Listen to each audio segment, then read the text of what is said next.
ਇਹ ਹਫ਼ਤਾਵਾਰ ਬਾਈਬਲ ਦਾ ਦਰਸੀਵਾਜ਼ Plainfield Christian Science Church Independent ਵੱਲੋਂ ਹੈ, ਜਿਹੜਾ ਨਿਊ ਜਰਸੀ ਅਮਰੀਕਾ ਵਿੱਚ ਹੈ। ਹੋਰ ਮਾਲੂਮਾਤ ਲਈ ਤੁਸੀਂ ਸਾਡੀ ਵੈਬਸਾਈਟ ਵੇਖੋ www.plainfieldcs.com। ਇਹ ਸਬਕ 27 ਅਗਸਤ 2023 ਐਤਵਾਰ ਦੇ ਦਿਨ ਹਫ਼ਤੇ ਦੇ ਅਖੀਰ ਉੱਤੇ ਤੁਹਾਡੇ ਪੜ੍ਹਨ ਲਈ ਤਿਆਰ ਕੀਤਾ ਗਿਆ ਹੈ। ਮਜ਼ਮੂਨ ਮਸੀਹ ਯਸੂ। ਸੁਨਹਿਰੀ ਮਤਨ ਤਮੈਥੀਅਸ। ਕਿਉਂ ਜੇ ਰੱਬ ਇੱਕ ਹੈ ਤੇ ਰੱਬ ਤੇ ਇਨਸਾਨ ਦੇ ਵਿਚਕਾਰ ਦਰਮਿਆਨੀ ਵੀ ਇੱਕ ਹੀ ਹੈ, ਯਾਨੀ ਮਸੀਹ ਯਸੂ ਜਿਹੜਾ ਇਨਸਾਨ ਹੈ। ਜਵਾਬੀ ਪੜ੍ਹਾਈ। ਯਸਾਇਆ। ਵੇਖੋ ਮੇਰਾ ਖਾਦਮ ਜਿਹਨੂੰ ਮੈਂ ਸੰਭਾਲਦਾ ਵਾਂ, ਮੇਰਾ ਬਰਗਜ਼ੀਦਾ ਜਿਹਦੇ ਤੋਂ ਮੇਰਾ ਦਿਲ ਖੁਸ਼ ਹੁੰਦਾ ਹੈ। ਮੈਂ ਆਪਣੀ ਰੂਹ ਉਹਦੇ ਉੱਤੇ ਪਾਈ, ਉਹ ਕੌਮਾਂ ਵਿੱਚ ਅਦਾਲਤ ਜਾਰੀ ਕਰੇਗਾ। ਉਹ ਨਾ ਚਲਾਏਗਾ, ਨਾ ਸ਼ੋਰ ਕਰੇਗਾ, ਤੇ ਨਾ ਬਾਜ਼ਾਰਾਂ ਵਿੱਚ ਉਹਦੀ ਆਵਾਜ਼ ਸੁਣੇਗੀ। ਉਹ ਮਸਲੇ ਹੋਏ ਸਰਕੰਡੇ ਨੂੰ ਨਾ ਤੋੜੇਗਾ, ਤੇ ਟਮਟਮਾਂਦੀ ਬੱਤੀ ਨੂੰ ਨਾ ਬੁਝਾਵੇਗਾ। ਉਹ ਰਾਸਤੀ ਨਾਲ ਅਦਾਲਤ ਕਰੇਗਾ, ਉਹ ਮਾਂਦ ਨਾ ਹੋਵੇਗਾ ਤੇ ਹਿੰਮਤ ਨਾ ਹਾਰੇਗਾ, ਜਦੋਂ ਤੀਕਰ ਵੀ ਅਦਾਲਤ ਨੂੰ ਧਰਤੀ ਉੱਤੇ ਕਾਇਮ ਨਾ ਕਰ ਲਵੇ। ਜਜ਼ੀਰੇ ਉਹਦੀ ਸ਼ਰੀਅਤ ਦੀ ਉਡੀਕ ਕਰਨਗੇ। ਜਿਨਨੇ ਅਸਮਾਨ ਨੂੰ ਪੈਦਾ ਕੀਤਾ ਤੇ ਤਾਣ ਦਿੱਤਾ, ਜਿਨਨੇ ਧਰਤੀ ਨੂੰ ਤੇ ਜੋ ਕੁਝ ਉਹਦੇ ਵਿੱਚੋਂ ਨਿਕਲਦਾ ਏ ਫੈਲਾਇਆ, ਤੇ ਜਿਹੜਾ ਉਹਦੇ ਬਾਸ਼ਿੰਦਿਆਂ ਨੂੰ ਸਾਹ ਤੇ ਉਹਦੇ ਉੱਤੇ ਟੁਰਨ ਵਾਲਿਆਂ ਨੂੰ ਰੂਹ ਦਿੰਦਾ ਏ, ਯਾਨੀ ਖੁਦਾਵੰਦ ਰੱਬ ਇੰਝ ਆਖਦਾ ਏ, ਮੈਂ ਖੁਦਾਵੰਦ ਨੇ ਤੈਨੂੰ ਸੱਚਾਈ ਨਾਲ ਬੁਲਾਇਆ। ਮੈਂ ਹੀ ਤੇਰਾ ਹੱਥ ਫੜਾਂਗਾ ਤੇ ਤੇਰੀ ਹਿਫਾਜ਼ਤ ਕਰਾਂਗਾ, ਤੇ ਲੋਕਾਂ ਦੇ ਅਹਿਦ ਤੇ ਕੌਮਾਂ ਦੀ ਲੋੜ ਲਈ ਤੈਨੂੰ ਦੇਵਾਂਗਾ। ਭਈ ਤੂੰ ਅੰਨ੍ਹਿਆਂ ਦੀਆਂ ਅੱਖੀਆਂ ਖੋਲ੍ਹੇ ਤੇ ਅਸੀਰਾਂ ਨੂੰ ਕੈਦ ਵਿੱਚੋਂ ਕੱਢੇ, ਤੇ ਉਹਨਾਂ ਨੂੰ ਜਿਹੜੇ ਹਨੇਰੇ ਵਿੱਚ ਬੈਠੇ ਨੇ ਕੈਦਖਾਨੇ ਵਿੱਚੋਂ ਛੁਡਾਵੇਂ। ਯਹੋਵਾ ਮੈਂ ਹੀ ਹਾਂ, ਇਹੀ ਮੇਰਾ ਨਾਂ ਏ। ਮੈਂ ਆਪਣਾ ਜਲਾਲ ਕਿਸੇ ਦੂਜੇ ਲਈ ਤੇ ਆਪਣੀ ਹਮਦ ਖੋਦੀਆਂ ਹੋਈਆਂ ਮੂਰਤੀਆਂ ਲਈ ਰਵਾ ਨਾ ਰੱਖਾਂਗਾ। ਦਰਸੀਵਾਜ਼ ਬਾਈਬਲ ਵਿੱਚੋਂ ਮਰਕਸ। ਯਿਸੂ ਮਸੀਹ ਰੱਬ ਦੇ ਪੁੱਤਰ ਦੀ ਖੁਸ਼ਖਬਰੀ ਦਾ ਸ਼ੁਰੂ। ਤੇ ਉਹਨਾਂ ਦਿਨਾਂ ਵਿੱਚ ਇੰਝ ਹੋਇਆ ਭਈ ਯਿਸੂ ਨੇ ਗਲੀਲ ਦੇ ਨਾਸਰਤ ਵਿੱਚੋਂ ਆ ਕੇ ਯਰਦਨ ਵਿੱਚ ਯੂਹੰਨਾ ਤੋਂ ਬਪਤਿਸਮਾ ਲਿਆ। ਤੇ ਜਦੋਂ ਉਹ ਪਾਣੀ ਵਿੱਚੋਂ ਨਿਕਲ ਕੇ ਉੱਤੇ ਆਇਆ, ਤੇ ਉਸੇ ਵੇਲੇ ਉਹਨੇ ਅਸਮਾਨ ਨੂੰ ਫਟਦਿਆਂ ਤੇ ਰੂਹ ਨੂੰ ਕਬੂਤਰ ਵਾਂਗਰ ਆਪਣੇ ਉੱਤੇ ਉਤਰਦਿਆਂ ਵੇਖਿਆ। ਤੇ ਅਸਮਾਨ ਵਿੱਚੋਂ ਆਵਾਜ਼ ਆਈ, ਭਈ ਤੂੰ ਮੇਰਾ ਪਿਆਰਾ ਪੁੱਤਰ ਏ, ਤੇ ਇਥੋਂ ਮੈਂ ਖੁਸ਼ ਹਾਂ। ਲੂਕਾ। ਫਿਰ ਯਿਸੂ ਰੂਹ ਦੀ ਕੁਵਤ ਨਾਲ ਭਰਿਆ ਹੋਇਆ ਗਲੀਲ ਨੂੰ ਮੁੜਿਆ, ਤੇ ਸਾਰੇ ਪਾਸੇ ਉਹਦੀ ਸ਼ੋਹਰਤ ਫੈਲ ਗਈ। ਤੇ ਉਹ ਉਹਨਾਂ ਦੇ ਇਬਾਦਤਖਾਨੇ ਵਿੱਚ ਤਾਲੀਮ ਦਿੰਦਾ ਰਿਹਾ, ਤੇ ਸਾਰੇ ਉਹਦੀ ਵਡਿਆਈ ਕਰਦੇ ਰਹੇ। ਤੇ ਉਹ ਨਾਸਰਤ ਵਿੱਚ ਆਇਆ, ਜਿੱਥੇ ਉਹਨੇ ਪਰਵਰਿਸ਼ ਪਾਈ ਸੀ, ਤੇ ਆਪਣੇ ਦਸਤੂਰ ਦੇ ਮੁਤਾਬਕ ਸਬਤ ਦੇ ਦਿਨ ਇਬਾਦਤਖਾਨੇ ਵਿੱਚ ਗਿਆ ਤੇ ਪੜ੍ਹਨ ਲਈ ਖਲੋਤਾ। ਤੇ ਯਸਾਇਆ ਨਬੀ ਦੀ ਕਿਤਾਬ ਉਹਨੂੰ ਦਿੱਤੀ ਗਈ, ਤੇ ਕਿਤਾਬ ਖੋਲ੍ਹ ਕੇ ਉਹਨੇ ਉਹ ਮੁਕਾਮ ਕੱਢਿਆ ਜਿੱਥੇ ਲਿਖਿਆ ਸੀ, ਭਈ ਖੁਦਾਵੰਦ ਦਾ ਰੂਹ ਮੇਰੇ ਉੱਤੇ ਹੈ, ਇਸ ਲਈ ਵੀ ਉਹਨੇ ਮੈਨੂੰ ਗਰੀਬਾਂ ਨੂੰ ਖੁਸ਼ਖਬਰੀ ਦੇਣ ਲਈ ਮਸਾ ਕੀਤਾ। ਉਹਨੇ ਮੈਨੂੰ ਘੱਲਿਆ ਏ ਵੀ ਕੈਦੀਆਂ ਨੂੰ ਰਿਹਾਈ ਤੇ ਅੰਨ੍ਹਿਆਂ ਨੂੰ ਬਹਿਨਾਈ ਪਾਉਣ ਦੀ ਖਬਰ ਸੁਣਾਵਾਂ, ਕੁਚਲੇ ਹੋਇਆਂ ਨੂੰ ਆਜ਼ਾਦ ਕਰਾਂ, ਤੇ ਖੁਦਾਵੰਦ ਦੇ ਸਾਲੇ ਮਕਬੂਲ ਦੀ ਮੁਨਾਦੀ ਕਰਾਂ। ਫਿਰ ਉਹ ਕਿਤਾਬ ਬੰਦ ਕਰਕੇ ਤੇ ਖਾਦਮ ਨੂੰ ਵਾਪਸ ਦੇ ਕੇ ਬੈਠ ਗਿਆ। ਤੇ ਜਿੰਨੇ ਇਬਾਦਤਖਾਨੇ ਵਿੱਚ ਸੀ, ਸਾਰਿਆਂ ਦੀਆਂ ਅੱਖੀਆਂ ਉਹਦੇ ਉੱਤੇ ਲੱਗੀਆਂ ਹੋਈਆਂ ਸੀ। ਉਹ ਉਹਨਾਂ ਨੂੰ ਆਖਣ ਲੱਗਿਆ, ਭਈ ਅੱਜ ਇਹ ਨਵਿਸ਼ਤਾ ਤੁਹਾਡੇ ਸਾਹਮਣੇ ਪੂਰਾ ਹੋਇਆ। ਮੱਤੀ। ਤੇ ਵੇਖੋ ਦੋ ਅੰਨ੍ਹਿਆਂ ਨੇ ਜਿਹੜੇ ਰਾਹ ਦੇ ਕੰਢੇ ਬੈਠੇ ਸੀ, ਇਹ ਸੁਣ ਕੇ ਭਈ ਯਿਸੂ ਜਾ ਰਿਹਾ ਏ, ਚਲਾ ਕੇ ਆਖਿਆ, ਐ ਖੁਦਾਵੰਦ ਦਾਊਦ ਦੇ ਪੁੱਤਰ, ਸਾਡੇ ਉੱਤੇ ਰਹਿਮ ਕਰ। ਲੋਕਾਂ ਨੇ ਉਹਨਾਂ ਨੂੰ ਝਿੜਕਿਆ ਭਈ ਚੁੱਪ ਰਹਿਣ, ਪਰ ਉਹ ਹੋਰ ਵੀ ਚਲਾ ਕੇ ਆਖਣ ਲੱਗੇ, ਐ ਖੁਦਾਵੰਦ ਦਾਊਦ ਦੇ ਪੁੱਤਰ, ਸਾਡੇ ਉੱਤੇ ਰਹਿਮ ਕਰ। ਯਿਸੂ ਨੇ ਖਲੋ ਕੇ ਉਹਨਾਂ ਨੂੰ ਬੁਲਾਇਆ ਤੇ ਆਖਿਆ, ਤੁਸੀਂ ਕੀ ਚਾਹੁੰਦੇ ਹੋ ਭਈ ਮੈਂ ਤੁਹਾਡੇ ਲਈ ਕਰਾਂ? ਉਹਨਾਂ ਨੇ ਆਖਿਆ, ਐ ਖੁਦਾਵੰਦ ਇਹ ਭਈ ਸਾਡੀਆਂ ਅੱਖੀਆਂ ਖੁੱਲ੍ਹ ਜਾਣ। ਯਿਸੂ ਨੂੰ ਤਰਸ ਆਇਆ, ਤੇ ਉਹਨੇ ਉਹਨਾਂ ਦੀਆਂ ਅੱਖੀਆਂ ਨੂੰ ਛੂਹਿਆ, ਤੇ ਉਹ ਛੇਤੀ ਨਾਲ ਸਜਾਖੇ ਹੋ ਗਏ, ਤੇ ਉਹਦੇ ਮਗਰ ਟੁਰਨ ਲੱਗ ਪਏ। ਮਰਕਸ। ਤੇ ਉਹਨੇ ਉਤਰ ਕੇ ਜੱਥਾ ਵੇਖਿਆ, ਤੇ ਉਹਨੂੰ ਉਹਨਾਂ ਉੱਤੇ ਤਰਸ ਆਇਆ, ਕਿਉਂ ਜੇ ਉਹ ਉਹਨਾਂ ਭੇਡਾਂ ਵਾਂਗਰ ਸੀ ਜਿਨ੍ਹਾਂ ਦਾ ਚਰਵਾਹਾ ਨਾ ਹੋਵੇ। ਤੇ ਉਹ ਉਹਨਾਂ ਨੂੰ ਬਹੁਤ ਸਾਰੀਆਂ ਗੱਲਾਂ ਦੀ ਤਾਲੀਮ ਦੇਣ ਲੱਗ ਗਿਆ। ਜਦ ਦਿਨ ਬਹੁਤ ਢਲ ਗਿਆ, ਤੇ ਉਹਦੇ ਚੇਲੇ ਉਹਦੇ ਕੋਲ ਆ ਕੇ ਆਖਣ ਲੱਗੇ, ਭਈ ਇਹ ਥਾਂ ਬਹੁਤ ਉਜਾੜ ਏ, ਤੇ ਦਿਨ ਬਹੁਤ ਢਲ ਗਿਆ ਏ। ਇਹਨਾਂ ਨੂੰ ਜਾਣ ਦੇ, ਤਾਂ ਜੋ ਆਲੇ ਦੁਆਲੇ ਦੀਆਂ ਬਸਤੀਆਂ ਤੇ ਪਿੰਡਾਂ ਵਿੱਚ ਜਾ ਕੇ ਆਪਣੇ ਲਈ ਕੁਝ ਖਾਣਾ ਮੁੱਲ ਲੈ ਲੈਣ। ਉਹਨੇ ਉਹਨਾਂ ਨੂੰ ਜਵਾਬ ਵਿੱਚ ਆਖਿਆ, ਤੁਸੀਂ ਇਹਨਾਂ ਨੂੰ ਖਾਣ ਨੂੰ ਦਿਓ। ਉਹਨਾਂ ਨੇ ਉਹਨੂੰ ਆਖਿਆ, ਕੀ ਅਸੀਂ ਜਾ ਕੇ 200 ਦਿਨਾਰ ਦੀਆਂ ਰੋਟੀਆਂ ਮੁੱਲ ਲੈ ਆਈਏ ਤੇ ਉਹਨਾਂ ਨੂੰ ਖਵਾਈਏ? ਉਹਨੇ ਉਹਨਾਂ ਨੂੰ ਆਖਿਆ, ਤੁਹਾਡੇ ਕੋਲ ਕਿੰਨੀਆਂ ਰੋਟੀਆਂ ਨੇ? ਜਾਓ ਵੇਖੋ। ਉਹਨਾਂ ਨੇ ਲੱਭ ਕੇ ਆਖਿਆ, 5 ਰੋਟੀਆਂ ਤੇ 2 ਮੱਛੀਆਂ। ਉਹਨੇ ਉਹਨਾਂ ਨੂੰ ਹੁਕਮ ਦਿੱਤਾ ਵੀ ਸਾਰੇ ਹਰੀ ਘਾਹ ਉੱਤੇ ਜੱਥਾ ਜੱਥਾ ਬਣ ਕੇ ਬੈਠ ਜਾਣ। ਫਿਰ ਉਹਨੇ ਉਹ 5 ਰੋਟੀਆਂ ਤੇ 2 ਮੱਛੀਆਂ ਲਈਆਂ ਤੇ ਅਸਮਾਨ ਵੱਲ ਵੇਖ ਕੇ ਬਰਕਤ ਦਿੱਤੀ ਤੇ ਰੋਟੀਆਂ ਤੋੜ ਕੇ ਚੇਲਿਆਂ ਨੂੰ ਦਿੰਦਾ ਗਿਆ ਭਈ ਉਹਨਾਂ ਦੇ ਅੱਗੇ ਰੱਖਣ, ਤੇ ਉਹ 2 ਮੱਛੀਆਂ ਵੀ ਉਹਨਾਂ ਸਾਰਿਆਂ ਵਿੱਚ ਵੰਡ ਦਿੱਤੀਆਂ। ਇਸ ਲਈ ਉਹ ਸਾਰੇ ਖਾ ਕੇ ਰੱਜ ਗਏ ਤੇ ਉਹਨਾਂ ਨੇ ਟੁਕੜਿਆਂ ਤੇ ਮੱਛੀਆਂ ਦੇ 12 ਟੋਕਰੇ ਭਰ ਕੇ ਚੁੱਕੇ ਤੇ ਖਾਣ ਵਾਲੇ 5000 ਸੀ। ਲੂਕਾ। ਥੋੜੇ ਚਿਰ ਬਾਅਦ ਇੰਜ ਹੋਇਆ ਭਈ ਉਹ ਨਾਇਨ ਨਾਂ ਦੇ ਇੱਕ ਸ਼ਹਿਰ ਨੂੰ ਗਿਆ। ਜਦੋਂ ਉਹ ਸ਼ਹਿਰ ਦੇ ਪਹਾੜ ਦੇ ਕੋਲ ਅਪੜਿਆ ਤੇ ਵੇਖੋ, ਇੱਕ ਮੁਰਦੇ ਨੂੰ ਬਾਹਰ ਲੈ ਜਾ ਰਹੇ ਸੀ। ਉਹ ਆਪਣੀ ਮਾਂ ਦਾ ਇਕਲੌਤਾ ਪੁੱਤਰ ਸੀ ਤੇ ਉਹ ਬੇਵਾ ਸੀ ਤੇ ਸ਼ਹਿਰ ਦੇ ਬਹੁਤ ਸਾਰੇ ਲੋਕੀ ਉਹਦੇ ਨਾਲ ਸੀ। ਉਹਨੂੰ ਵੇਖ ਕੇ ਖੁਦਾਵੰਦ ਨੂੰ ਤਰਸ ਆਇਆ ਤੇ ਉਹਨੂੰ ਆਖਿਆ, ਨਾ ਰੋ। ਫਿਰ ਉਹਨੇ ਕੋਲ ਆ ਕੇ ਜਨਾਜ਼ੇ ਨੂੰ ਛੂਹਿਆ ਤੇ ਚੁੱਕਣ ਵਾਲੇ ਖਲੋ ਗਏ ਤੇ ਉਹਨੇ ਆਖਿਆ, ਐ ਜਵਾਨ, ਮੈਂ ਤੈਨੂੰ ਆਖਦਾ ਵਾਂ, ਉੱਠ। ਉਹ ਮੁਰਦਾ ਉੱਠ ਗਿਆ ਤੇ ਬੋਲਣ ਲੱਗਿਆ ਤੇ ਉਹਨੇ ਉਹਨੂੰ ਉਹਦੀ ਮਾਂ ਦੇ ਹਵਾਲੇ ਕਰ ਦਿੱਤਾ। ਤੇ ਸਾਰਿਆਂ ਉੱਤੇ ਦਹਿਸ਼ਤ ਛਾ ਗਈ ਤੇ ਰੱਬ ਦੀ ਵਡਿਆਈ ਕਰਕੇ ਆਖਣ ਲੱਗੇ ਭਈ ਇੱਕ ਵੱਡਾ ਨਬੀ ਸਾਡੇ ਵਿੱਚ ਆਇਆ ਏ ਤੇ ਰੱਬ ਨੇ ਆਪਣੀ ਉਮਤ ਵੱਲ ਧਿਆਨ ਕੀਤਾ ਏ। ਯੋਹੰਨਾ। ਫਿਲਪਸ ਨੇ ਉਹਨੂੰ ਆਖਿਆ, ਐ ਖੁਦਾਵੰਦ, ਬਾਪ ਨੂੰ ਸਾਨੂੰ ਵਿਖਾ, ਇਹ ਹੀ ਬਹੁਤ ਏ। ਯਿਸੂ ਨੇ ਉਹਨੂੰ ਆਖਿਆ, ਐ ਫਿਲਪਸ, ਮੈਂ ਇੰਨੇ ਚਿਰ ਤੋਂ ਤੁਹਾਡੇ ਨਾਲ ਹਾਂ, ਕੀ ਤੂੰ ਮੈਨੂੰ ਨਹੀਂ ਜਾਣਦਾ? ਜਿੰਨੇ ਮੈਨੂੰ ਵੇਖਿਆ ਏ ਉਹਨੇ ਬਾਪ ਨੂੰ ਵੇਖਿਆ ਏ। ਤੂੰ ਕਿਉਂ ਆਖਦਾ ਏ ਭਈ ਬਾਪ ਨੂੰ ਸਾਨੂੰ ਵਿਖਾ? ਕੀ ਤੈਨੂੰ ਯਕੀਨ ਨਹੀਂ ਭਈ ਮੈਂ ਬਾਪ ਵਿੱਚ ਹਾਂ ਤੇ ਬਾਪ ਮੇਰੇ ਵਿੱਚ ਏ? ਇਹ ਗੱਲਾਂ ਜਿਹੜੀਆਂ ਮੈਂ ਤੁਹਾਨੂੰ ਆਖਦਾ ਵਾਂ ਆਪਣੇ ਵੱਲੋਂ ਨਹੀਂ ਆਖਦਾ, ਪਰ ਬਾਪ ਮੇਰੇ ਵਿੱਚ ਰਹਿ ਕੇ ਕੰਮ ਕਰਦਾ ਏ। ਮੇਰਾ ਯਕੀਨ ਕਰੋ ਭਈ ਮੈਂ ਬਾਪ ਵਿੱਚ ਹਾਂ ਤੇ ਬਾਪ ਮੇਰੇ ਵਿੱਚ, ਨਹੀਂ ਤੇ ਮੇਰੇ ਕੰਮਾਂ ਦੇ ਬਾਰੋਂ ਹੀ ਮੇਰਾ ਯਕੀਨ ਕਰੋ। ਮੈਂ ਤੁਹਾਨੂੰ ਸੱਚ ਆਖਦਾ ਵਾਂ ਭਈ ਜਿਹੜਾ ਮੇਰੇ ਉੱਤੇ ਈਮਾਨ ਰੱਖਦਾ ਏ, ਇਹ ਕੰਮ ਜਿਹੜੇ ਮੈਂ ਕਰਦਾ ਵਾਂ ਉਹ ਵੀ ਕਰੇਗਾ, ਬਲਕਿ ਇਹਨਾਂ ਤੋਂ ਵੀ ਵੱਡੇ ਕੰਮ ਕਰੇਗਾ, ਕਿਉਂ ਜੇ ਮੈਂ ਬਾਪ ਦੇ ਕੋਲ ਜਾਣਾ ਵਾਂ। ਯੋਹੰਨਾ।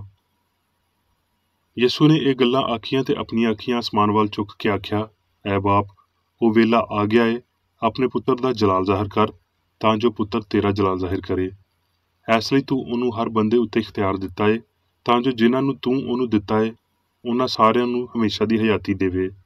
ਤੇ ਹਮੇਸ਼ਾ ਦੀ ਹਯਾਤੀ ਇਹ ਹੈ ਭਈ ਉਹ ਤੈਨੂੰ ਖੁਦਾਏ ਵਾਹਦ ਤੇ ਬਰਹਕ ਨੂੰ ਤੇ ਯਿਸੂ ਮਸੀਹ ਨੂੰ ਜਿਹਨੂੰ ਤੂੰ ਘੱਲਿਆ ਏ ਜਾਣਨ। ਮੈਂ ਬਸ ਉਹਨਾਂ ਲਈ ਹੀ ਦਰਖਾਸਤ ਨਹੀਂ ਕਰਦਾ, ਬਲਕਿ ਉਹਨਾਂ ਲਈ ਵੀ ਜਿਹੜੇ ਇਹਨਾਂ ਦੇ ਕਲਾਮ ਦੇ ਰਾਹੀਂ ਮੇਰੇ ਉੱਤੇ ਈਮਾਨ ਲਿਆਣਗੇ, ਤਾਂ ਜੋ ਸਭ ਇੱਕ ਹੋਣ, ਯਾਨੀ ਜਿਵੇਂ ਐ ਬਾਪ ਤੂੰ ਮੇਰੇ ਵਿੱਚ ਏ ਤੇ ਮੈਂ ਤੇਰੇ ਵਿੱਚ ਹਾਂ, ਉਹ ਵੀ ਸਾਡੇ ਵਿੱਚ ਹੋਣ, ਤੇ ਜੱਗ ਈਮਾਨ ਲਿਆਏ ਭਈ ਤੂੰ ਹੀ ਮੈਨੂੰ ਘੱਲਿਆ ਏ ਤੇ ਮੈਂ ਉਹਨਾਂ ਨੂੰ ਤੇਰੇ ਨਾਂ ਤੋਂ ਵਾਕਿਫ ਕਰਾਇਆ ਤੇ ਕਰਦਾ ਰਵਾਂਗਾ, ਤਾਂ ਜੋ ਜਿਹੜੀ ਮੁਹੱਬਤ ਤੈਨੂੰ ਮੇਰੇ ਨਾਲ ਸੀ ਉਹ ਉਹਨਾਂ ਵਿੱਚ ਹੋਵੇ ਤੇ ਮੈਂ ਉਹਨਾਂ ਵਿੱਚ ਹੋਵਾਂ। ਹੁਣ ਮੈਂ ਮੇਰੀ ਬੇਕਰ ਰੀਡੀ ਦੀ ਲਿਖੀ ਹੋਈ ਕ੍ਰਿਸਚੀਅਨ ਸਾਇੰਸ ਦੀ ਦਰਸੀ ਕਿਤਾਬ ਸਾਇੰਸ ਤੇ ਸਿਹਤ ਆਇਤਾਂ ਦੀ ਕੁੰਜੀ ਦੇ ਨਾਲ ਵਿੱਚੋਂ ਲਈਆਂ ਹੋਈਆਂ ਲਿਖਾਈਆਂ ਪੜਾਂਗਾ। ਸਾਇੰਸ ਤੇ ਸਿਹਤ।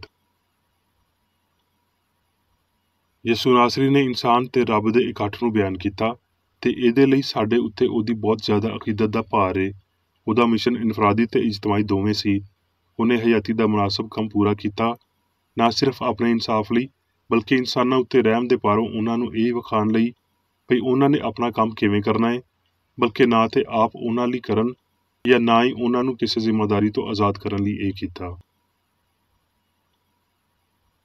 ਯਿਸੂ ਨੇ ਇਨਸਾਨ ਨੂੰ ਪਿਆਰ ਦਾ ਅਸਲੀ ਫਹਿਮ, ਯਿਸੂ ਦੀਆਂ ਤਾਲੀਮਾਂ ਦਾ ਇਲਾਹੀ ਅਸੂਲ ਦਿੰਦਿਆਂ ਹੋਏ ਰੱਬ ਦੇ ਨਾਲ ਰਾਜ਼ੀ ਹੋਣ ਵਿੱਚ ਮਦਦ ਕੀਤੀ, ਤੇ ਪਿਆਰ ਦਾ ਇਹ ਅਸਲੀ ਫਹਿਮ ਰੂਹ ਦੇ ਕਾਨੂੰਨ, ਇਲਾਹੀ ਪਿਆਰ ਦੇ ਕਾਨੂੰਨ ਦੇ ਰਾਹੀਂ ਇਨਸਾਨ ਨੂੰ ਮਾਦੇ, ਪਾਪ ਤੇ ਮੌਤ ਦੇ ਕਾਨੂੰਨ ਤੋਂ ਆਜ਼ਾਦ ਕਰਦਾ ਏ। ਯਿਸੂ ਇੱਕ ਕੰਵਾਰੀ ਦਾ ਪੁੱਤਰ ਸੀ।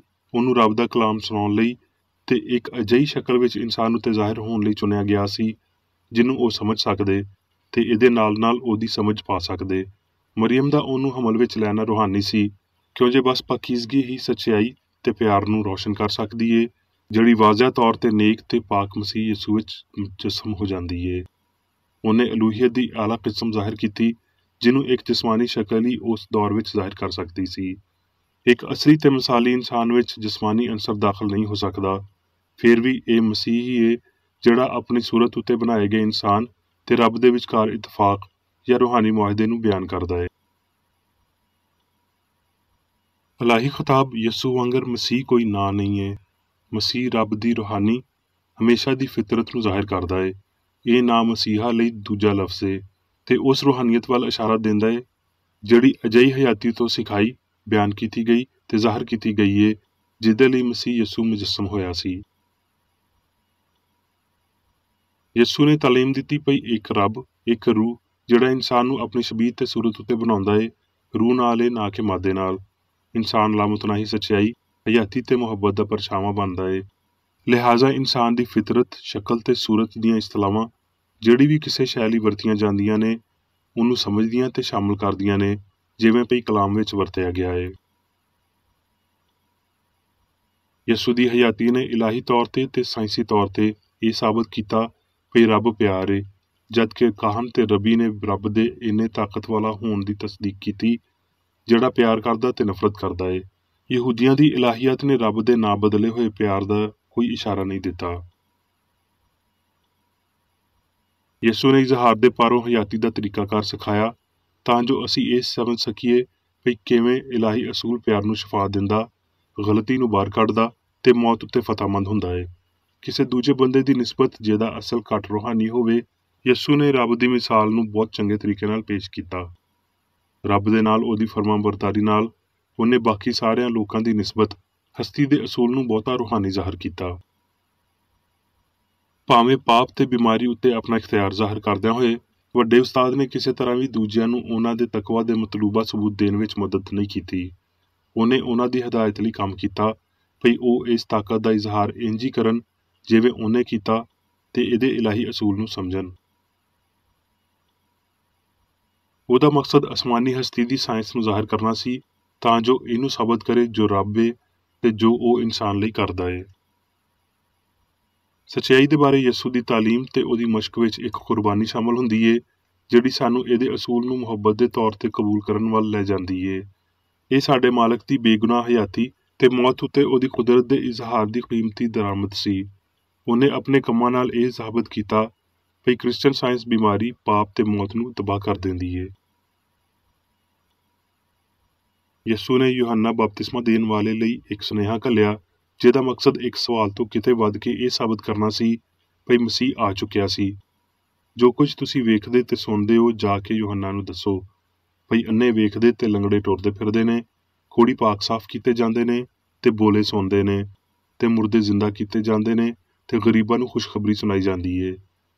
ਦੂਜੇ ਲਫ਼ਜ਼ਾਂ ਵਿੱਚ ਯੂਹੰਨਾ ਨੂੰ ਦੱਸ ਦਿਓ ਭਈ ਇਲਾਹੀ ਕੁਵਤ ਦਾ ਇਜ਼ਹਾਰ ਕੀ ਏ ਤੇ ਉਹ ਫੌਰਨ ਸਮਝ ਜਾਵੇਗਾ ਭਈ ਮਸੀਹਾਈ ਕੰਮ ਵਿੱਚ ਰੱਬ ਇੱਕ ਤਾਕਤ ਏ। ਮਸੀਹਤ ਜਿਵੇਂ ਯਿਸੂ ਨੇ ਇਹਦੀ ਤਾਲੀਮ ਦਿੱਤੀ ਸੀ ਕੋਈ ਭੇਤ ਜਾਂ ਤਕਰੀਬਾਂ ਦਾ ਇੱਕ ਨਿਜ਼ਾਮ ਨਹੀਂ ਹੈ ਤੇ ਨਾ ਹੀ ਇੱਕ ਰਸਮੀ ਯਹੋਵਾ ਵੱਲੋਂ ਕੋਈ ਤੋਹਫਾ ਹੈ, ਬਲਕਿ ਇਹ ਗਲਤੀ ਨੂੰ ਮੁਕਾਉਣ ਤੇ ਬਿਮਾਰ ਨੂੰ ਸ਼ਿਫਾ ਦੇਣ ਲਈ ਪਿਆਰ ਦਾ ਇਜ਼ਹਾਰ ਸੀ। ਸਿਰਫ ਮਸੀਹ ਜਾਂ ਸੱਚਾਈ ਦੇ ਨਾਂ ਨਾਲ ਨਹੀਂ ਬਲਕਿ ਸੱਚਾਈ ਦੇ ਇਜ਼ਹਾਰ ਵਿੱਚ ਜਿਵੇਂ ਦਾ ਮਾਮਲਾ ਇਲਾਹੀ ਲੋਹ ਦੇ ਸਿਲਸਿਲੇ ਦਾ ਹੋਇਆ ਹੋਵੇਗਾ। ਯਿਸੂ ਨੇ ਮਸੀਹ ਦੀ ਸ਼ਿਫਾ ਦੀ ਰੂਹਾਨੀ ਬੁਨਿਆਦ ਉੱਤੇ ਆਪਣਾ ਚਰਚ ਬਣਾਇਆ ਤੇ ਆਪਣੇ ਮਿਸ਼ਨ ਨੂੰ ਜਾਰੀ ਰੱਖਿਆ। ਉਹਨੇ ਆਪਣੇ ਪਿੱਛੇ ਟੁਰਨ ਵਾਲਿਆਂ ਨੂੰ ਸਿਖਾਇਆ ਕਿ ਉਹਦਾ ਮਜ਼ਹਬ ਇਲਾਹੀ ਅਸੂਲ ਸੀ ਜਿਹੜਾ ਖਤਾ ਨੂੰ ਬਾਹਰ ਕੱਢਦਾ ਤੇ ਬਿਮਾਰ ਤੇ ਪਾਪੀ ਦੋਵਾਂ ਨੂੰ ਸ਼ਿਫਾ ਦਿੰਦਾ ਸੀ। ਉਹਨੇ ਰੱਬ ਤੇ ਵੱਖਰੇ ਕਿਸੇ ਅਕਲ, ਕੰਮ ਤੇ ਨਾ ਹੀ ਕਿਸੇ ਹਯਾਤੀ ਦਾ ਦਾਅਵਾ ਕੀਤਾ। ਇਸ ਮੁਸੀਬਤ ਦੇ ਬਾਵਜੂਦ ਜਿਹੜੀ ਇਹਦੇ ਪਾਰੋਂ ਹੀ ਉਹਦੇ ਉੱਤੇ ਆਈ ਸੀ, ਉਹਨੇ ਇਲਾਹੀ ਤਾਕਤ ਨੂੰ ਇਨਸਾਨ ਨੂੰ ਰੂਹਾਨੀ ਤੇ ਜਿਸਮਾਨੀ ਦੋਵਾਂ ਤਰ੍ਹਾਂ ਦੀ ਨਿਜਾਤ ਦੇਣ ਲਈ ਵਰਤਿਆ। ਯਿਸੂ ਨੇ ਇਨਸਾਨੀ ਸਿਆਣਾ ਤੇ ਬਦਨਾਂ ਨੂੰ ਸ਼ਿਫਾ ਦੇਣ ਲਈ ਕ੍ਰਿਸਚਨ ਸਾਇੰਸ ਦੀ ਤਾਕਤ ਨੂੰ ਜ਼ਾਹਰ ਕੀਤਾ, ਪਰ ਇਸ ਤਾਕਤ ਨੂੰ ਨਜ਼ਰਅੰਦਾਜ਼ ਕਰ ਦਿੱਤਾ ਗਿਆ ਸੀ। ਪਰ ਇਹਦੇ ਉੱਤੇ ਦੁਬਾਰਾ ਰੂਹਾਨੀ ਤੌਰ ਤੇ ਗੌਰ ਕੀਤਾ ਜਾਣਾ, ਇਹਦੀ ਤਾਲੀਮ ਦਿੱਤੀ ਜਾਣੀ ਤੇ ਮਸੀਹ ਦੇ ਹੁਕਮ ਦੇ ਮੁਤਾਬਕ ਅਲਾਮਤਾਂ ਦੇ ਮਗਰ ਟੁਰਨ ਨਾਲ ਇਹਦਾ ਇਜ਼ਹਾਰ ਕੀਤਾ ਜਾਣਾ ਚਾਹੀਦਾ ਹੈ। ਜਿੰਨੇ ਵੀ ਮਸੀਹ ਉੱਤੇ ਈਮਾਨ ਰੱਖਦੇ ਨੇ ਤੇ ਰੂਹਾਨੀ ਤੌਰ ਤੇ ਸੱਚਾਈ ਨੂੰ ਸਮਝਦੇ ਨੇ, ਉਹਨਾਂ ਨੂੰ ਇਹਦੀ ਸਾਇੰਸ ਦੀ ਸਮਝ ਲਾਜ਼ਮੀ ਹੋਣੀ ਚਾਹੀਦੀ ਹੈ। ਕੀ ਇਹ ਈਮਾਨ ਰੱਖਣਾ ਕੁਫਰ ਦੀ ਇੱਕ ਕਿਸਮ ਨਹੀਂ ਭਈ ਮਸੀਹਾ ਵਰਗਾ ਇੱਕ ਵੱਡਾ ਕੰਮ ਜਿਹੜਾ ਉਹਨੇ ਆਪਣੇ ਆਪ ਲਈ ਜਾਂ ਰੱਬ ਲਈ ਕੀਤਾ, ਉਹਨੂੰ ਹਮੇਸ਼ਾ ਦੀ ਹਮਾਂਗੀ ਨੂੰ ਬਰਕਰਾਰ ਰੱਖਣ ਲਈ ਯਿਸੂ ਦੇ ਨਮੂਨੇ ਤੋਂ ਕੋਈ ਮਦਦ ਲੈਣ ਦੀ ਲੋੜ ਨਹੀਂ ਸੀ, ਪਰ ਇਨਸਾਨਾਂ ਨੂੰ ਇਸ ਮਦਦ ਦੀ ਲੋੜ ਸੀ ਤੇ ਯਿਸੂ ਨੇ ਇਹਦੇ ਲਈ ਉਹ ਰਾਹ ਵਿਖਾਈ। ਇਲਾਹੀ ਪਿਆਰ ਨੇ ਹਮੇਸ਼ਾ ਇਨਸਾਨ ਦੀ ਲੋੜ ਨੂੰ ਪੂਰਾ ਕੀਤਾ ਹੈ ਤੇ ਹਮੇਸ਼ਾ ਪੂਰਾ ਕਰੇਗੀ। ਇਸ ਗੱਲ ਦਾ ਤਸੱਵੁਰ ਕਰਨਾ ਠੀਕ ਨਹੀਂ ਭਈ ਯਿਸੂ ਨੇ ਬਸ ਕੁਝ ਖਾਸ ਤਾਦਾਦ ਵਿੱਚ ਜਾਂ ਥੋੜ੍ਹੇ ਜਿਹੇ ਵੇਲੇ ਤੀਕਰ ਸ਼ਿਫਾ ਦੇਣ ਲਈ ਇਲਾਹੀ ਤਾਕਤ ਦਾ ਮੁਜ਼ਾਹਰਾ ਕੀਤਾ। ਕਿਉਂ ਜੇ ਇਲਾਹੀ ਪਿਆਰ ਸਾਰੇ ਲੋਕਾਂ ਲਈ ਹਰ ਵੇਲੇ ਸਭ ਕੁਝ ਦਿੰਦੀ ਏ। ਰੱਬ ਦੇ ਲੋਕਾਂ ਦੇ ਬਾਰੇ ਨਾ ਕਿ ਇਨਸਾਨ ਦੇ ਬੱਚਿਆਂ ਦੇ ਬਾਰੇ ਗੱਲ ਕਰਦਿਆਂ ਹੋਏ ਯਿਸੂ ਨੇ ਆਖਿਆ, ਰੱਬ ਦੀ ਬਾਦਸ਼ਾਹੀ ਤੁਹਾਡੇ ਵਿਚਕਾਰ ਏ, ਯਾਨੀ ਸੱਚਾਈ ਤੇ ਪਿਆਰ ਅਸਲੀ ਇਨਸਾਨ ਉੱਤੇ ਹਕੂਮਤ ਕਰਦੀ ਏ। ਇਹ ਜ਼ਾਹਿਰ ਕਰਦਿਆਂ ਹੋਏ ਭਈ ਇਨਸਾਨ ਰੱਬ ਦੀ ਸੂਰਤ ਉੱਤੇ ਬੇਗੁਨਾਹ ਤੇ ਅਬਦੀ ਏ। ਉਸ ਕਾਮਲ ਬੰਦੇ ਵਿੱਚ ਮੁਕਤੀਦਾਤਾ ਨੇ ਰੱਬ ਦੀ ਆਪਣੀ ਸ਼ਬੀਹ ਤੇ ਸੂਰਤ ਨੂੰ ਵੇਖਿਆ ਤੇ ਇਨਸਾਨ ਦੇ ਐਸ ਠੀਕ ਨਜ਼ਰੀਏ ਨੇ ਬਿਮਾਰੀ ਨੂੰ ਠੀਕ ਕੀਤਾ। ਇਸ ਲਈ ਯਿਸੂ ਨੇ ਤਾਲੀਮ ਦਿੱਤੀ ਭਈ ਰੱਬ ਬਰਕਰਾਰ ਤੇ ਆਲਮਗੀਰ ਏ ਤੇ ਇਹ ਭਈ ਇਨਸਾਨ ਪਾਕ ਤੇ ਮੁਕੱਦਸ ਏ। ਹੁਣ ਮੈਂ ਮੇਰੀ ਬੇਕਰ ਰੇਡੀ ਵੱਲੋਂ ਚਰਚ ਮੈਨੂਅਲ ਵਿੱਚ ਦਿੱਤੇ ਹੋਏ ਰੋਜ਼ਾਨਾ ਦੇ 3 ਫਰਜ਼ ਪੜਾਂਗਾ। ਰੋਜ਼ਾਨਾ ਦੀ ਦੁਆ। ਇਸ ਚਰਚ ਦੇ ਹਰ ਰੁਕਨ ਦਾ ਇਹ ਫਰਜ਼ ਹੈ ਭਈ ਉਹ ਹਰ ਰੋਜ਼ ਇਹ ਦੁਆ ਕਰੇ, ਤੇਰੀ ਬਾਦਸ਼ਾਹੀ ਆਵੇ, ਇਲਾਹੀ ਸੱਚਾਈ, ਹਯਾਤੀ ਤੇ ਪਿਆਰ ਦੀ ਸਲਤਨਤ ਮੇਰੇ ਅੰਦਰ ਕਾਇਮ ਹੋਵੇ ਤੇ ਸਾਰੇ ਪਾਪ ਮੈਥੋਂ ਨਿਕਲ ਜਾਣ ਤੇ ਤੇਰਾ ਕਲਾਮ ਸਾਰੇ ਇਨਸਾਨਾਂ ਦੇ ਪਿਆਰ ਨੂੰ ਵਧਾਵੇ ਤੇ ਉਹਨਾਂ ਉੱਤੇ ਹਕੂਮਤ ਕਰੇ। ਮਕਸਦਾਂ ਤੇ ਕੰਮਾਂ ਦਾ ਇੱਕ ਅਸੂਲ। ਨਾ ਕੋਈ ਮੁਖਾਲਫਤ ਤੇ ਨਾ ਕੋਈ ਜ਼ਾਤੀ ਤਾਲੁਕ ਮਾਦਰੀ ਚਰਚ ਦੇ ਕਿਸੇ ਰੁਕਨ ਦੇ ਮਕਸਦਾਂ ਜਾਂ ਕੰਮਾਂ ਉੱਤੇ ਅਸਰ ਕਰਨੇ ਚਾਹੀਦੇ। ਸਾਇੰਸ ਵਿੱਚ ਬਸ ਇਲਾਹੀ ਪਿਆਰ ਹੀ ਹਕੂਮਤ ਕਰਦਾ ਹੈ ਤੇ ਇੱਕ ਮਸੀਹ ਸਾਇੰਸਦਾਨ ਪਾਪ ਨੂੰ ਰੱਦ ਕਰਦਿਆਂ ਹੋਏ ਸੁੱਚੀ ਭਰਾਬੰਦੀ, ਖਰਾਤ ਪਸੰਦੀ ਤੇ ਮਾਫੀ ਨਾਲ ਪਿਆਰ ਦੀਆਂ ਮਿੱਠੀਆਂ ਸੱਚਾਈਆਂ ਦਾ ਪਰਛਾਵਾਂ ਬਣਦਾ ਹੈ। ਇਸ ਚਰਚ ਦੇ ਸਾਰੇ ਰੁਕਨਾਂ ਨੂੰ ਸਾਰੇ ਪਾਪਾਂ ਤੋਂ, ਗਲਤ ਤਰ੍ਹਾਂ ਦੀਆਂ ਪੇਸ਼ਨਗੋਈਆਂ, ਮੁਨਸਫੀਆਂ, ਮੁਜ਼ੰਮਤਾਂ, ਸਲਾਹਾਂ, ਗਲਤ ਅਸਰਾਂ ਨੂੰ ਲੈਣ ਤੇ ਗਲਤ ਅਸਰ ਦੇਣ ਤੋਂ ਆਜ਼ਾਦ ਰਹਿਣ ਲਈ ਹਰ ਰੋਜ਼ ਖਿਆਲ ਰੱਖਣਾ ਚਾਹੀਦਾ ਹੈ ਤੇ ਦੁਆ ਕਰਨੀ ਚਾਹੀਦੀ ਹੈ। ਫਰਜ਼ ਲਈ ਚੁਸਤੀ। ਇਸ ਚਰਚ ਦੇ ਹਰ ਰੁਕਨ ਦਾ ਇਹ ਫਰਜ਼ ਹੈ ਭਈ ਉਹ ਹਰ ਰੋਜ਼ ਜਾਰਹਾਨਾ ਜ਼ਿਹਨੀ ਸਲਾਹਾਂ ਦੇ ਖਿਲਾਫ ਆਪਣੇ ਆਪ ਨੂੰ ਤਿਆਰ ਰੱਖੇ ਤੇ ਰੱਬ ਆਪਣੇ ਕਾਇਦ ਤੇ ਇਨਸਾਨਾਂ ਲਈ ਆਪਣੇ ਫਰਜ਼ਾਂ ਨੂੰ ਨਾ ਕਦੀ ਭੁੱਲੇ ਤੇ ਨਾ ਕਦੀ ਨਜ਼ਰਅੰਦਾਜ਼ ਕਰੇ। ਉਹਦੇ ਕੰਮਾਂ ਦੇ ਰਾਹੀਂ ਉਹਦਾ ਇਨਸਾਫ ਹੋਵੇਗਾ, ਉਹ ਬੇਕਸੂਰ ਜਾਂ ਕਸੂਰਵਾਰ ਹੋਵੇਗਾ।